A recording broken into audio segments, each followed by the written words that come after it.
नमस्कार बच्चों, आप सभी का स्वागत करता हूं मैं अपने इस वीडियो में। बहुत दिनों से मैंने वीडियो नहीं बनाया था क्योंकि थोड़ा बिजी था। अब थोड़ा फ्री हुआ हूं तो सोच रहा हूं कि चलिए हम चैप्टर नंबर 3 हिस्ट्री का moderates the programmes and achievements का एक डिटेल स्टडी आज करते हैं। तो सबसे पहले स्टार्ट करने से पहले हम बता दें कि ये पूरा एक सेक्टर है अपना इंडियन नेशनल मूवमेंट में। और हमारा इंडियन नेशनल मूवमेंट अब जैसे पिछले चैप्टर्स पे आप मेरे वीडियो देखे होंगे तो हमने रिवोल्ट ऑफ 1857 किया था, फिर उसके बाद the formation of Indian national Congress किया था। स्टोरी हमारी 1885 तक पहुंच चुकी है जब formation of Indian national Congress होता है। इसके बाद का 20 साल कैसा रहता है वो आज हम इस चैप्टर में जानेंगे। तो सबसे पहले मैं बता दूं कि जब formation of Indian national Congress हुआ था तो उसके first 20 years Indian national Congress को एक सेक्टर ऑफ ग्रुप ने डोमिनेट किया था और इस सेक्टर ऑफ ग्रुप को बोलते थे मॉडरेट्स। ठीक है, तो ये चैप्टर इस मॉडरेट्स के बारे में है। इनके अचीवमेंट्स क्या थे, इनके ड्रॉबैक्स क्या थे, इनकी क्या प्रॉब्लम्स हुई और क्या ऐसा हुआ कि 20 साल का जो इनका पूरा कार्यकाल था मॉडरेट्स का, उसमें क्या क्या चेंजेस हुए हमारे भारत में और कैसे भारत नेशनलिस्ट कंट्री या नेशनलिज्म की तरफ बढ़ रहा था। ये पूरी सेक्टर आज हम इस वीडियो में जानने की कोशिश करेंगे। तो सबसे पहले जानते हैं कि मॉडरेट्स कौन थे और इन्होंने क्या, इनके अचीवमेंट से इन्होंने क्या किया। तो मॉडरेट्स वो लोग थे जिन्होंने 20 इयर्स मैंने बताया कि डोमिनेट किया इंडियन नेशनल कांग्रेस को, उनके आइडियाज को, क्या होगा इंडियन नेशनल कांग्रेस में, कैसे नेशनलिस्ट मूवमेंट आगे बढ़ेगा, वो डिसाइड करते थे moderates. Moderates were a group of people, ठीक है, हाईली इंटेलेक्चुअल, हाईली एजुकेटेड, अपने खुद में वेस्टर्नाइज्ड और अब सारी चीजों को जानने हुए वाले लोग को मॉडरेट्स बोले गए थे। काफी सारे प्रोफेसर थे, टीचर्स थे, लॉयर्स थे इस ग्रुप ऑफ सेक्टर में। 20 इयर्स इनने वो किया। अब मगर ये 20 इयर्स में इंडियन नेशनल कांग्रेस एक पॉलिटिकल पार्टी नहीं थी, एक आइडियोलॉजी थी, केवल एक आइडियोलॉजी थी। और इन लोग क्या करते थे, जो इंडियन नेशनल कांग्रेस के मॉडरेट और भी बहुत सारे लोग थे इनके साथ में, ये करते थे, they used to hold meetings, resolutions pass करते थे और मीटिंग्स कन्वीन करते थे। ये सब चीजें ये सब करा करते थे अपने Indian national Congress first 20 years. But क्या हुआ कि इन 20 सालों में मॉडरेट्स का काम देख के इंडियन नेशनल कांग्रेस में एक और सेक्टर आया जिनके बीच में, इन दोनों के बीच में थोड़ी सी कहासुनी हुई और इनके आइडियोलॉजीज थोड़े चेंजेस हुए और एक और सेक्टर 20 साल बाद जगता है और सेक्टर का नाम था रेडिकल्स या एक्सट्रीमिस्ट।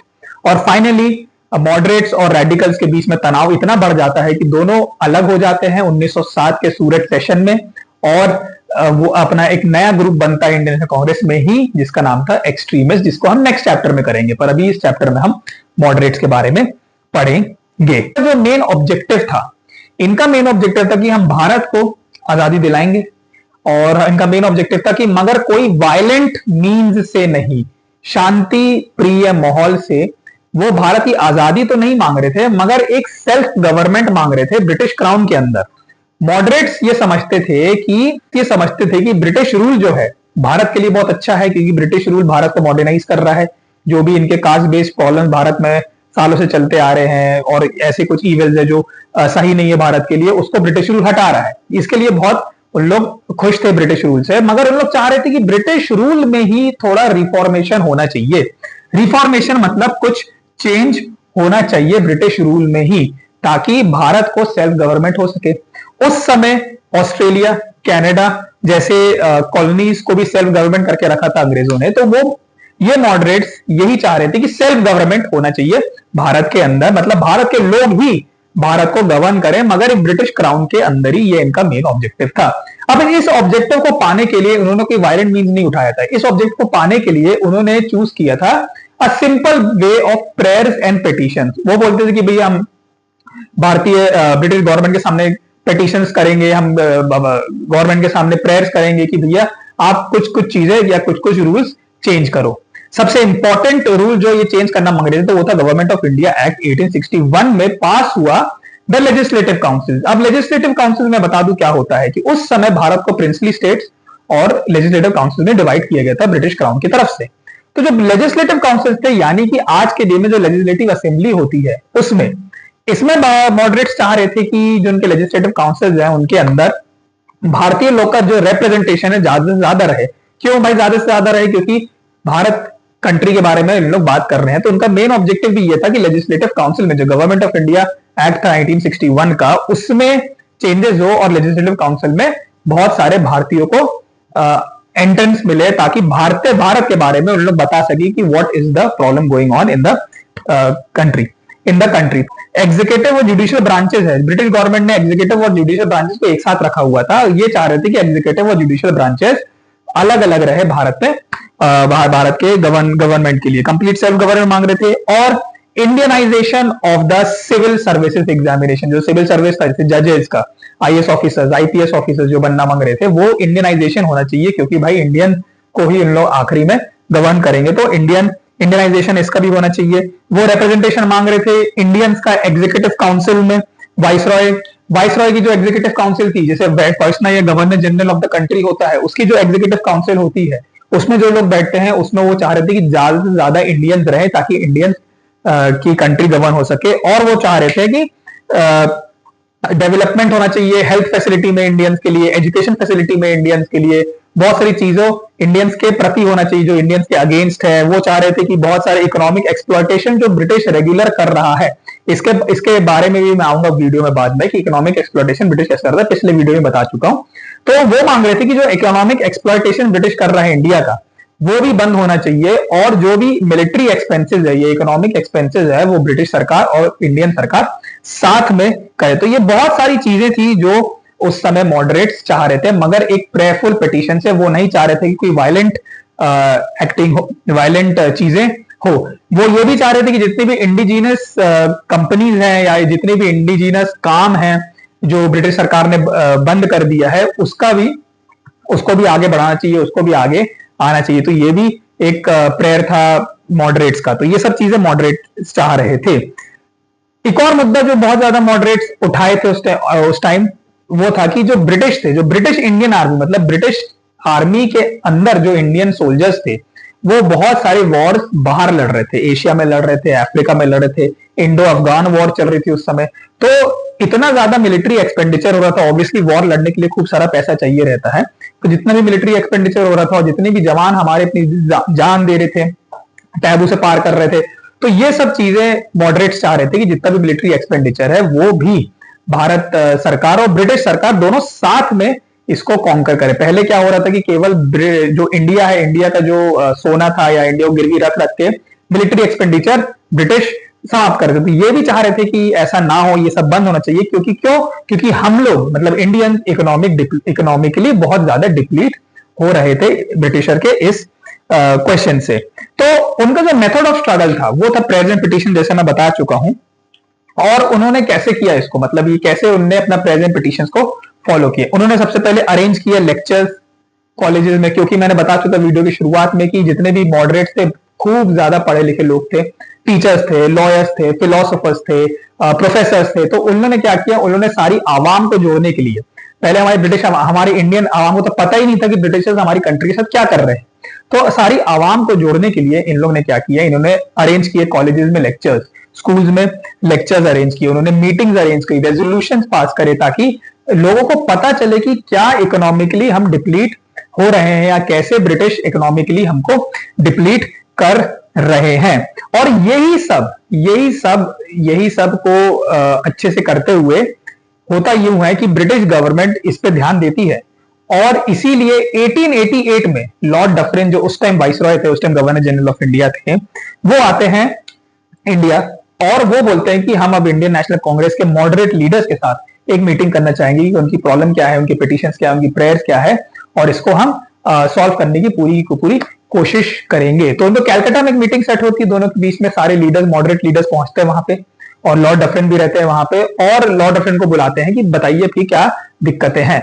लॉर्ड डफरिन ये एक्सपेक्ट कर रहे थे कि भाई 2-4 दिक्कतें होंगी ये मॉडरेट्स की, जो हम सॉल्व कर लेंगे इवेंचुअली, मगर मॉडरेट्स ने पूरी एक लिस्ट लेके आई थी 18-20 कंप्लेन से, और बहुत सारे हैवी कंप्लेन थी, जिसमें बहुत सारी चीजें थी जिसको चेंज करना मांग रहे थे, जिसमें रिफॉर्मेशन लाना मांग रहे थे, जिसको देख के लॉर्ड डफरिन को ये लगता है कि ये तो बिल्कुल ब्रिटिश विरोधी ही कानून मांग रहे हैं इंडिया के अंदर। और इसीलिए लॉर्ड डफरिन 1888 के बाद इंडियन नेशनल कांग्रेस को एक बोलना चाहिए, एक negative side of Indian national Congress impose कर देते हैं कि भैया ये इंडियन नेशनल कांग्रेस, ये लीडर्स बिल्कुल सही नहीं है। और इसी चक्कर में ये क्या करते हैं, लॉर्ड डफरिन उनकी पूरी ब्रिटिश गवर्नमेंट, वो हमारे बीच में डिवाइड एंड रूल का पॉलिसी शुरू करती है, मुस्लिम और हिंदूज को लड़ाना शुरू कर देती है और बहुत सारी चीजें करती है जिसकी वजह से इंडियन नेशनल कांग्रेस और उनकी लीडरशिप टूट सके। मगर तब तक इंडियन नेशनल कांग्रेस और उनके लीडर्स, मॉडरेट लीडर्स थे, वो बहुत एक बड़ा मुहिम बन चुके थे, क्योंकि सबको अब नेशनलिज्म की बहुत ज्यादा जरूरत थी। लोग चाह रहे थे कि हमको अब रिफॉर्मेशन चाहिए, चेंज चाहिए, और इस सब को देखते हुए ब्रिटिश सरकार सोचती है कि हमको मास रेवोल्यूशन ना हो सके, जैसे मैंने पहले बता चुका है कि 1857 से बहुत ज्यादा डरे हुए थे वो, तो वो सोच रहे थे कि ऐसा कोई मास रेवोल्यूशन नहीं होना चाहिए। इसीलिए 1892 में ब्रिटिश गवर्नमेंट एक इंडियन लेजिस्लेटिव काउंसिल एक्ट पास करती है, जिसके according the members of the legislative council, मतलब लेजिस्लेटिव काउंसिल के अंदर, असेंबलीज के अंदर जो मेंबर्स थी उनकी सीट्स वो बढ़ा देती है, जो कि कांग्रेस की पहली डिमांड थी। तो ये इनकी सीट बढ़ा देती है, कांग्रेस से बहुत ज्यादा खुश हो जाती है। उनके एक और डिमांड आ जाती है कि भैया अब जो भी बजट बनता है देश का, क्योंकि हमारा देश है, हमारा बजट है, तो जो भी बजट बनता है उसमें हमारा राइट होना चाहिए बोलने का, उसमें हमारा वोटिंग राइट होना चाहिए, उसमें हम बोलेंगे। तो ये भी एक ऐसा चीज होती है जिससे एक खुशी आती है इंडियन नेशनल कांग्रेस में। ये एक्ट और भी चीजें लाता है, बजट पे क्वेश्चन ले आता है जो इनकी मांग थी, उन पे और भी क्वेश्चन ले आता है। बोलना चाहता है कि टैक्सेशन, यस, टैक्सेशन आप इंपोज नहीं कर सकते, ब्रिटिशर्स और taxation without consent of the Indian national Congress अब इंपोज नहीं किए जा सकते। जो पहले टैक्सेशन सिस्टम था, लैंड रेवेन्यू टैक्स था, जमींदारी सिस्टम था, इसमें भी काफी चेंजेस और काफी रिफॉर्मेशन लाता है ये एक्ट। तो ये जो अचीवमेंट्स रहती है, ये एक बहुत बड़ी अचीवमेंट रहती है मॉडरेट्स के लिए। मॉडरेट्स और भी चीजों के खिलाफ प्रोटेस्ट करते हैं जिसके में ब्रिटिश सरकार सहमति देता है, जैसे चाइल्ड मैरिज, ठीक है, उसके खिलाफ वो प्रोटेस्ट करते हैं, ठीक है, पोस्ट विडोहुड, इसके खिलाफ भी वो प्रोटेस्ट करते हैं, सती, और बहुत सारे ऐसे रिफॉर्मेशन रहते हैं जिसके खिलाफ ये मॉडरेट लीडर्स रहते हैं। इन मॉडरेट लीडर्स में कुछ बहुत बड़े बड़े नाम रहते हैं, कुछ ऐसे प्रोफेसर रहते हैं, कुछ ऐसे लॉयर्स रहते हैं जिन्होंने बहुत सारा काम किया रहता है, और सबसे इंपॉर्टेंट और सबसे जो ज्यादा जिनने ये पूरा शुरुआत किया था वो रहते हैं दादा भाई नारोजी।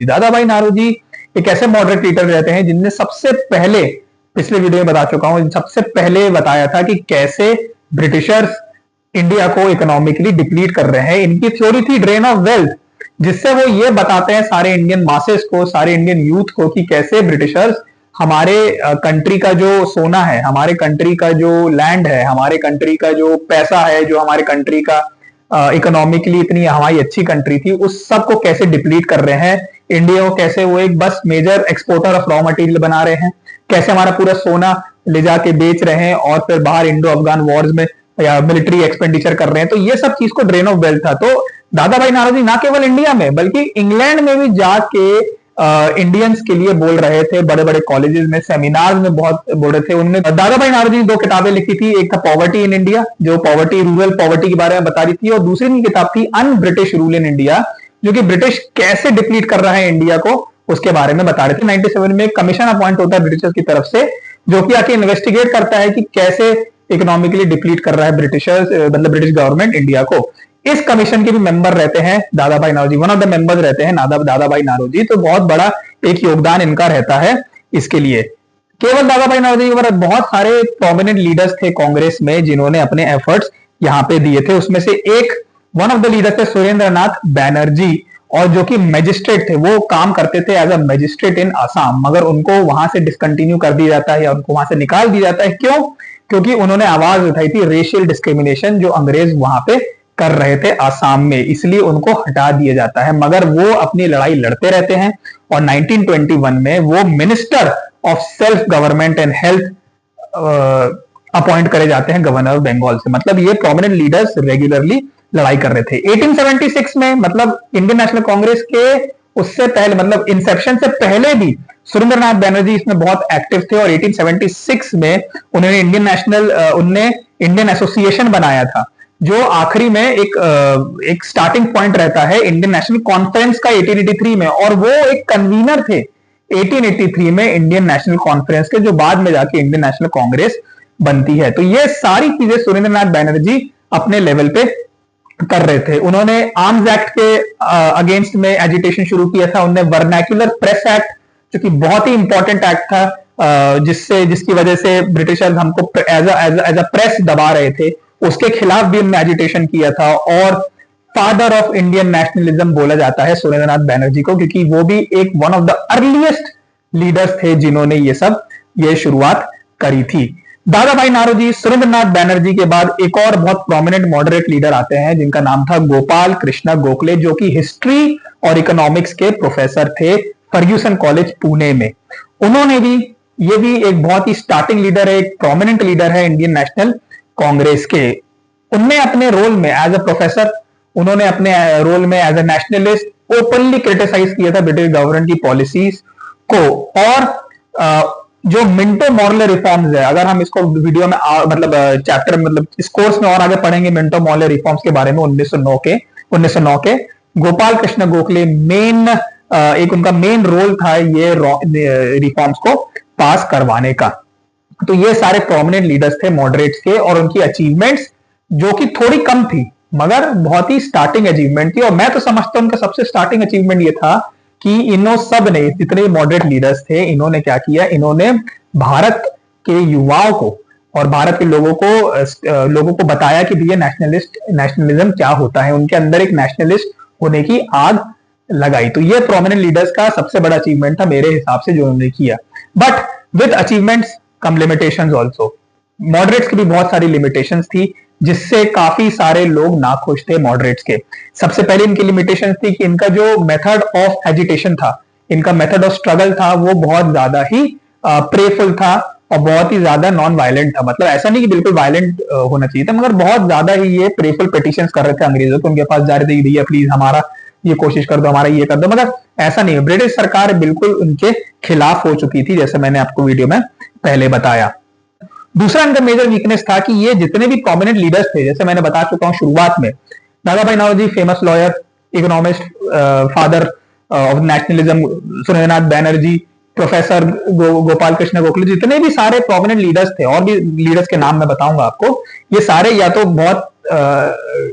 टीचर्स थे, या तो प्रोफेसर्स थे, या तो अकम्प्लिश्ड लॉयर्स थे, जो कि अपनी लाइफस्टाइल में भी वेस्टर्नाइज्ड थे, अपने लाइफस्टाइल में भी एक एलीट ग्रुप थे। तो जो भी एक गरीब किसान है, सपोजिटली उस टाइम 18वीं सदी का एक गरीब किसान है, 19वीं सदी का गरीब किसान है, वो इनसे बात ही नहीं कर पा रहा था, अपने प्रॉब्लम बता ही नहीं पा रहा था। इनके पास जाना ही बहुत बड़ी प्रॉब्लम थी। मतलब उनसे वार्तालाप करना, उनसे इंटरेक्शन करना भी एक बहुत ज्यादा प्रॉब्लम हो रहा था, क्योंकि वो अपने आप में इतने वेस्टर्नाइज थे, एलीट थे कि आदमी डर जा रहा था उनसे। तो ये भी इनका एक ड्रॉबैक था। वो मासेस को कंट्रोल नहीं कर पाते, मासेस की आवाज नहीं उठा पा रहे थे, वो कुछ लीडर्स की आवाज उठा रहे थे, और उनका मेथड ऑफ एजिटेशन भी ठीक नहीं था। और क्योंकि उनके पास मासेस का सपोर्ट नहीं था, तो इसी की वजह से क्या होता है कि एक रिफ्ट, या इंडियन नेशनल कांग्रेस में दोनों ग्रुप्स के बीच में एक रिफ्ट आता है, और रिफ्ट की वजह से 20 साल बाद इंडियन नेशनल कांग्रेस का एक और पार्ट बनता है जिसको हम रेडिकल एक्सट्रीमिस्ट बोलेंगे, जो हम अगले चैप्टर में करेंगे। मे बी 1-2 दिन में वो वीडियो रिलीज होगा, उसके बारे में बताऊंगा मैं रेडिकल एक्सट्रीमिस्ट कैसे। तो ये 20 साल एंड होता है मॉडरेट का, और 1907 में 19 सूरत सेशन में दोनों अलग हो जाते हैं। और कैसे अलग होते हैं ये भी मैं बताऊंगा आपको नेक्स्ट वीडियो में। बाकी इस वीडियो को अगर आपको अच्छा लगे तो आप इसको रेगुलर देखिए, आपके कोर्स में बहुत ज्यादा इंपॉर्टेंट है। और जरूर मेरा चैनल को आप सब्सक्राइब करिए, और मिलते रहेंगे, हम ऐसे वीडियोस बनाते रहेंगे। धन्यवाद।